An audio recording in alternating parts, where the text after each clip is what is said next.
Welcome back to another episode of Grizzly True Crime. My name is Grizzly K, and this is just a quick recap of Tristyn Bailey's case.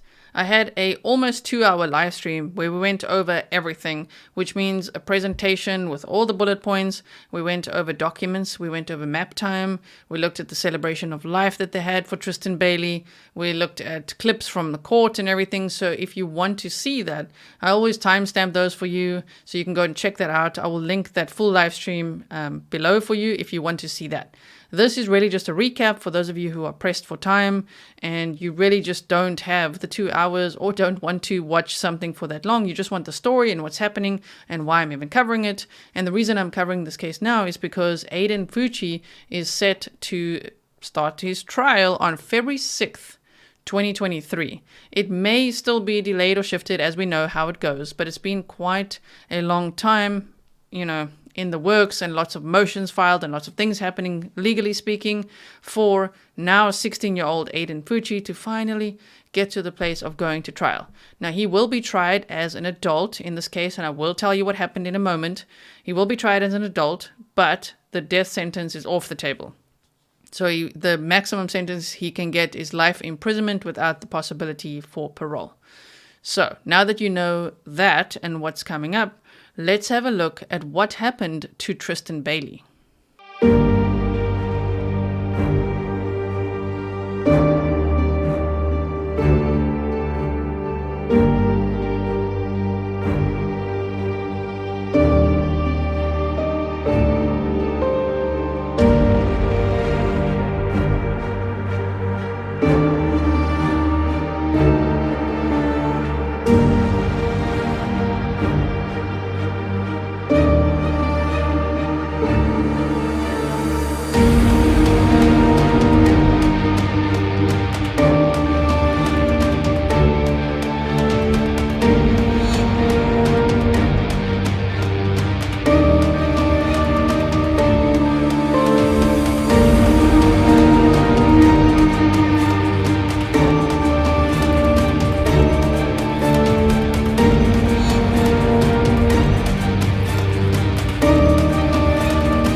So Tristyn Bailey was a 13-year-old girl from the St. John area in Florida. She was actually born in Jacksonville, Florida, but she was living at the time in the Durbin Creek community, St. John's, Florida. She was a 7th grade student at the Patriot Oaks Academy. 7th grade. She was 13 years old.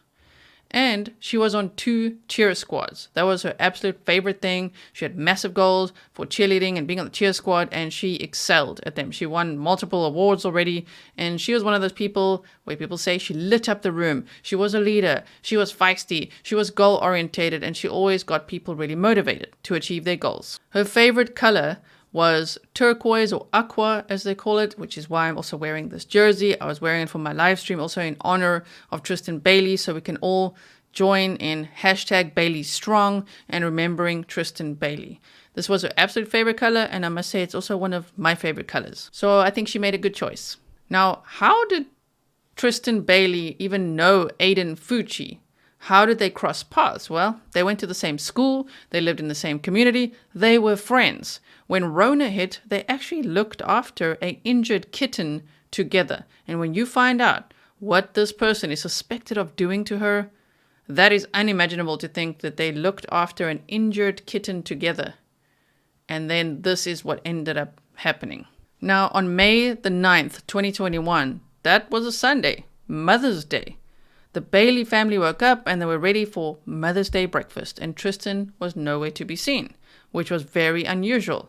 So her family started looking for her everywhere, and then they started panicking and thinking, well, where could she be? And then they called the police around 10 a.m. and reported her missing.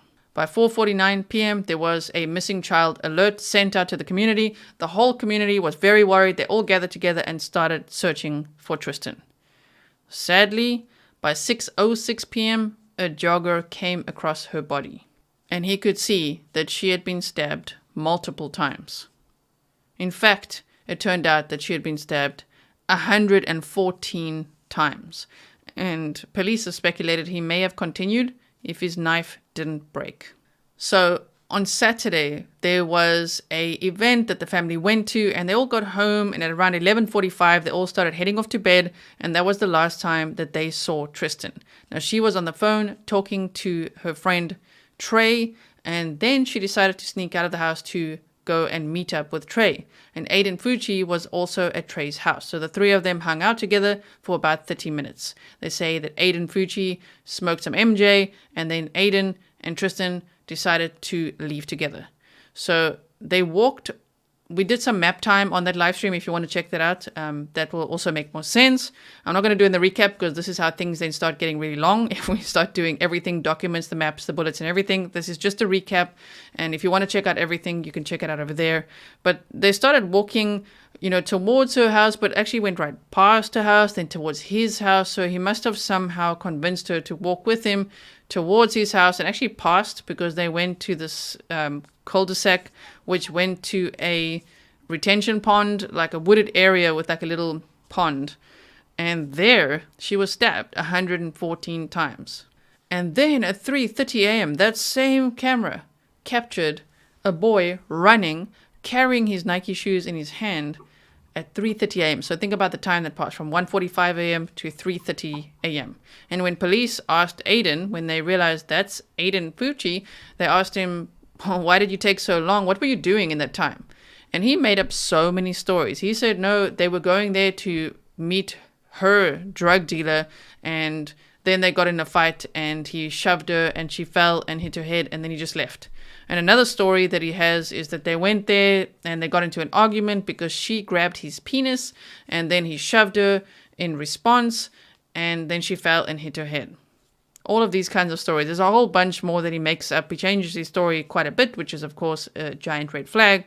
But at the end of the day, there was a lot of evidence pointing at Aiden Fucci, because when police entered his home, they found a Buck brand knife sheath. So the knife sheath was at home. The knife was in the retention pond that they actually managed to dive out. And the tip of the knife had broken off, and it was lodged in Tristan's scalp. They also found the pair of white Nike shoes with blood on it, a t-shirt with blood on it, papers with scribbles, and then a pair of wet jeans. Now, why were the jeans wet? Because his mother had tried to cover for him and wash the jeans. Because when they were initially interviewed by the police, you see, she was whispering to him when the police went in the room and were like, is there anything on your clothes, anything on the pants? And he whispered to her, blood. And so she's like, oh, but remember, you weren't wearing jeans that night. Remember? Kind of like wink, wink. And she went home and washed those jeans for him in the sink. So the sink and the jeans tested positive for blood. She was actually arrested for that and charged with tampering with evidence, but then shortly released after that on bail. So I'm not too sure where her case stands, or if she ever will be held accountable for tampering with evidence. I don't know. For now, we're dealing with Aiden Fucci's trial that's coming up. Now, Aiden Fucci was arrested on May 10th at 3:30 a.m. When he was sitting initially in that cop car, that was on May 9th when they were interviewing him in the evening, he was literally sitting there Snapchatting like, oh yeah, he said, hey guys, anyone seen Tristan lately? Like, he was in high spirits. He wasn't worried. He said, oh, they just, him and another guy that was also in the car, we're just chilling in the cop car. It was ridiculous. It's horrible to see. Now, as we know, Tristyn Bailey was stabbed 114 times. 49 of those stab wounds are defensive wounds, which means on her hands, on her arms, and on her head. Apparently, the word karma had been written on her ankle, and there was also a smiley face drawn on her inner right ankle. I have no idea what that would be in reference to, or what the killer would have been thinking to do that. So out of 114 stab wounds, 108 were non-fatal. Tristyn Bailey fought for her life. Police have said that there were no signs of SA. There were fingerprints on her thighs that weren't hers, like handprints, but they say there were no signs of SA. So as much as people have speculated that all along the way, they say there was no signs of SA. And as we discussed in the live stream, Picarism comes to mind. Have a look at that meaning. It could be something like that, even though this dude was only 14 years old. A female classmate came forward and said that Aiden had actually invited her to go for a stroll or go out with him that night, and she was so scared, saying it could have been me. And that's probably accurate, because he was saying he's going to drag a stranger to the woods and stab them. So I'm not sure, as much as this whole crime seems quite premeditated, I wonder if the victim was also premeditated, or if he was just waiting for the right opportunity to do what he wanted to do. 2 friends that he'd actually told about his intention to murder, he actually told them within a month he's going to do this. So if you ever hear any friends saying things like that, no matter what age you are, please tell somebody, preferably the police. But if you are a teenager, tell an adult. If you're not a teenager, tell another adult or call the police. It could help. Because in this case, he was like, within a month, I will take someone to the woods and stab them. And he did exactly that. Rather safe than sorry. So where are we at now with this case? Basically, we're waiting for Aiden Fucci's trial to start. I have shown some clips of him, his initial Zoom meeting, a time where he was all confused and saying demons are going to take his soul.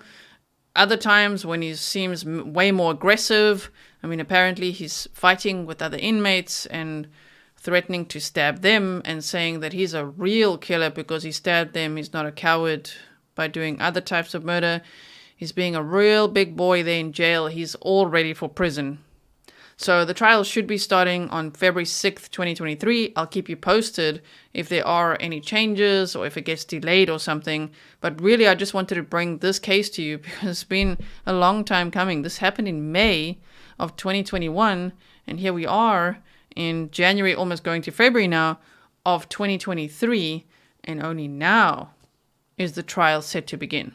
And just to recap, Aiden will be tried as an adult. He's 16 years old now, but capital punishment is off the table. So life imprisonment without the possibility for parole is the most likely outcome of that trial. But of course, he's innocent until proven guilty in a court of law. Thank you so much for watching this recap. If you want to check out the presentation we went over, the documents, the maps, all the things, go and check out the live stream, because the celebration of life and all these other videos and clips, that would just be, if you've got time to watch them, then you can watch that live stream episode. Thank you so much. Whether you're a new subscriber or an old subscriber, thank you so much for subscribing, for being here, part of Grizzly True Crime. I really appreciate you. Please, if you wouldn't mind, like the video, share the video. Hashtag Bailey Strong, hashtag Tristyn Bailey. You can hashtag Aiden Fucci so everyone knows what case it's about, even though we don't want to put the killer in the spotlight.